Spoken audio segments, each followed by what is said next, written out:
Ay,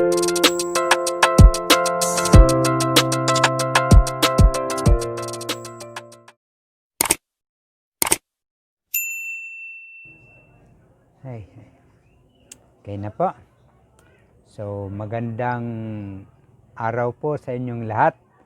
Sa lahat po ng nakaantabay sa atin pong mga magulang, mga tatay, nanay, ate at kuya.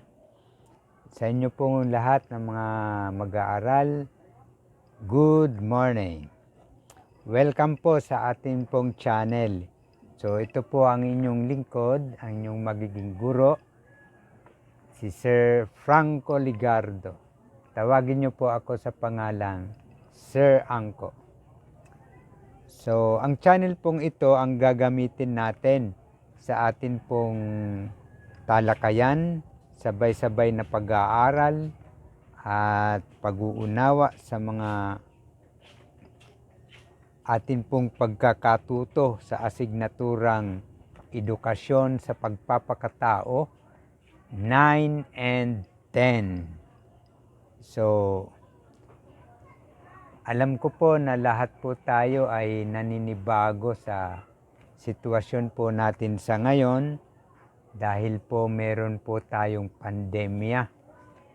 So, may sakit po na lumalaganap ng tawag ay COVID-19.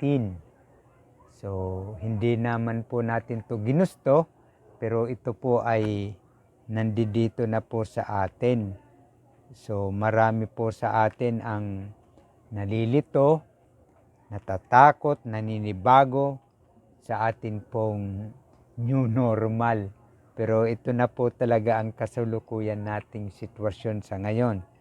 So, kailangan po nating pag-aralan at matutunan ang buhay natin sa ngayon. So, ito po yung challenge sa atin sa kasalukuyang sitwasyon. Lalong-lalo na po sa mga estudyante natin sa ngayon, sa sitwasyon sa mga paaralan natin, sa buhay. Marami pong pagbabago ang naganap na kwan po tayo sa atin pong bagong normal. So, gayon pa man, so kailangan po hindi tayo huminto sa buhay natin. Kailangan po nating sumabay sa mga pagbabagong ito. So, kaya po kayo po ay inaanyayahan ko na ganito man ang ating sitwasyon, so wag po nating kalilimutan na mayroong Diyos na gagabay sa atin.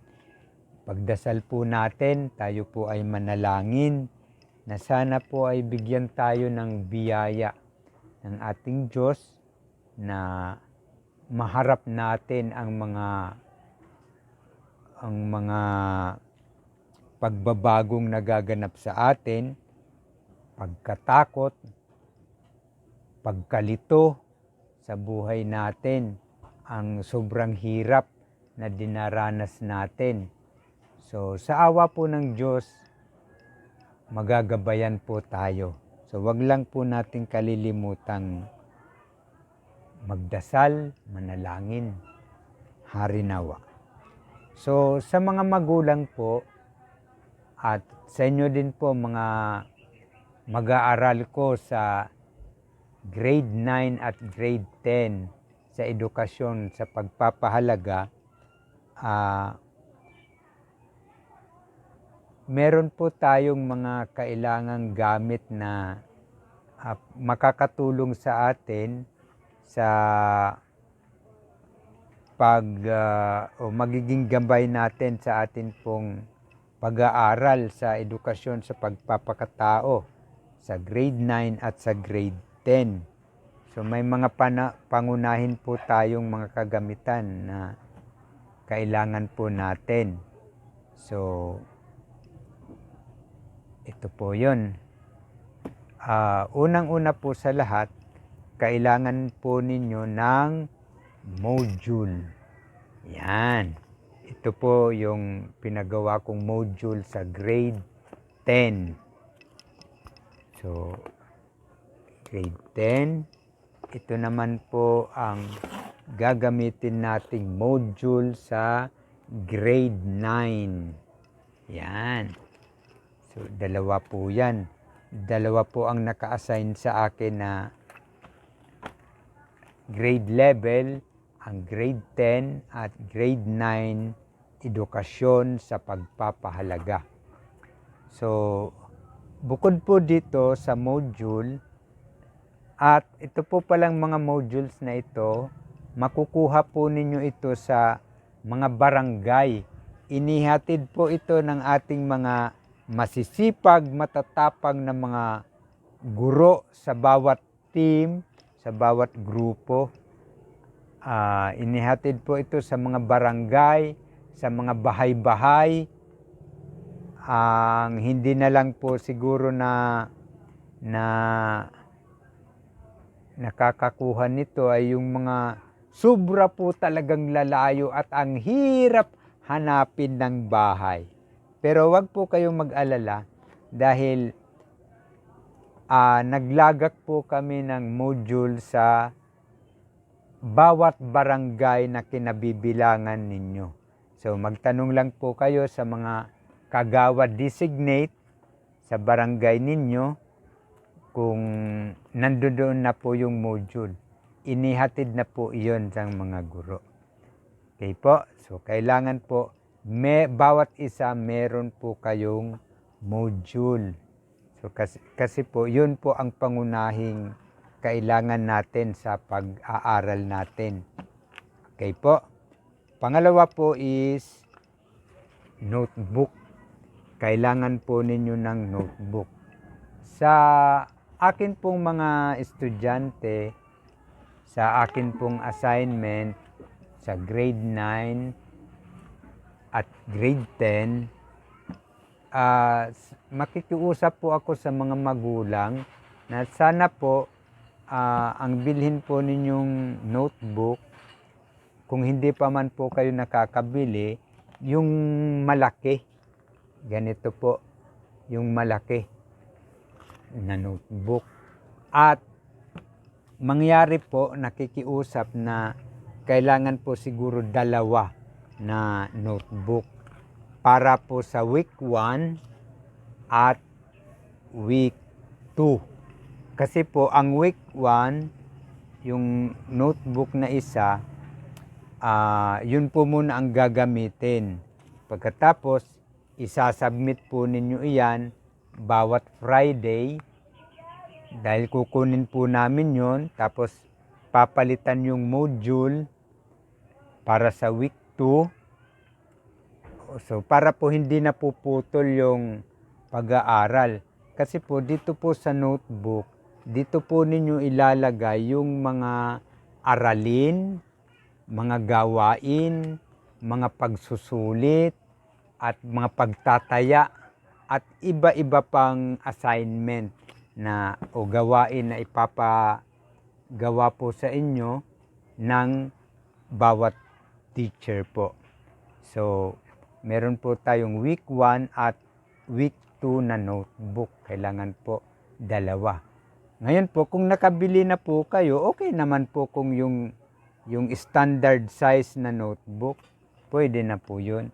Wag nyo na po. Pero kung hindi pa po kayo nakakabili, mas maganda po kung yung malaki. Lalo na po sa ESP. Kasi po,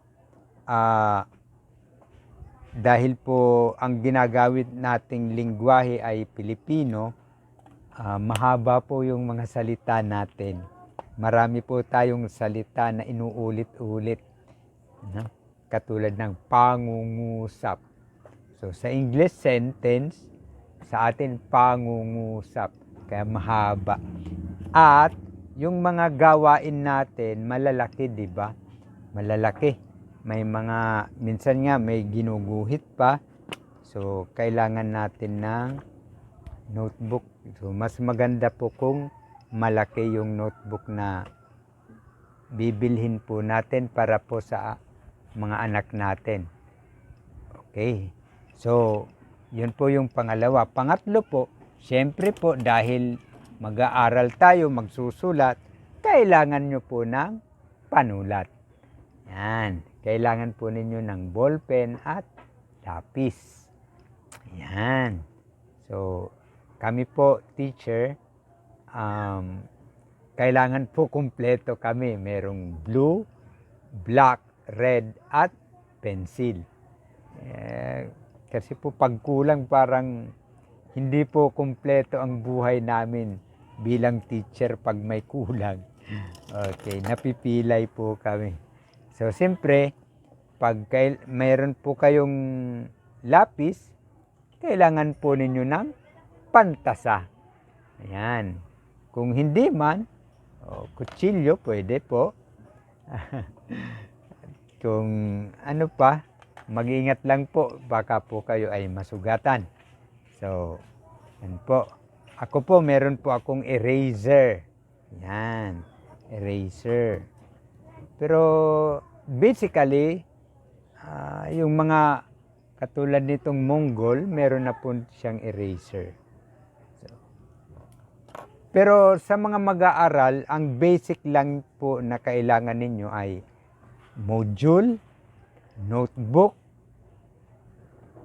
pencil, and pen. Okay na po yun. So, kaya lang kami po kasi mga teacher, para pong hindi kumpleto ang pagiging guro namin kung medyo kulang yung gamit namin. Kaya ako po, meron po akong gunting. Yan, gunting. Meron po akong stabilo para po ito sa highlighter po namin. Pag may mga hina-highlight kami mga importanteng mga bagay sa amin pong mga pag-aaral, kasi po nag-aaral po kami. Para po meron po kami ikaturo. Okay po. And cutter. Yan. Kailangan po namin yan. And then meron din po ako ditong correction tape. Yan. So yan po yung mga basic na mga gamit. Ruler. Yan. Kailangan din po natin yan. Nandun po kasi sa anak ko yung ruler.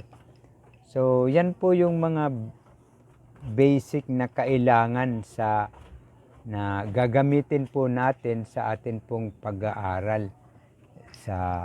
Lalo na po dito sa asignaturang edukasyon sa pagpapakatao sa grade 9 at sa grade 10. Doon po yung mga subject na ibinigay po sa akin. So, yun po ang aking assignment. So, bali po yun po yung ipapakiusap ko po sa inyo mga magulang na ganito po yung mga gamit na kailangan po ng inyo pong mga anak sa kanila pong pag-aaral. So, mabalik po ako. Alam ko po na medyo kayo po ay naninibago sa sitwasyon natin sa ngayon. Kami rin po, malaking pagbabago din po ito sa amin.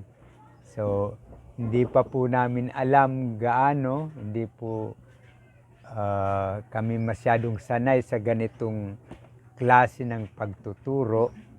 So, kaya po, sabay-sabay po tayong matututo. Kayo po natututo, kami rin po ay matututo sa ganitong pamamaraan. So, gagamitin po natin ito po yung tawag nila po dito ay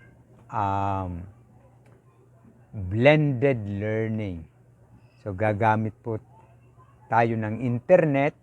Kung accessible po sa inyo ang internet, so, halos lahat naman po ng estudyante namin meron na pong cellphone, smart cellphone.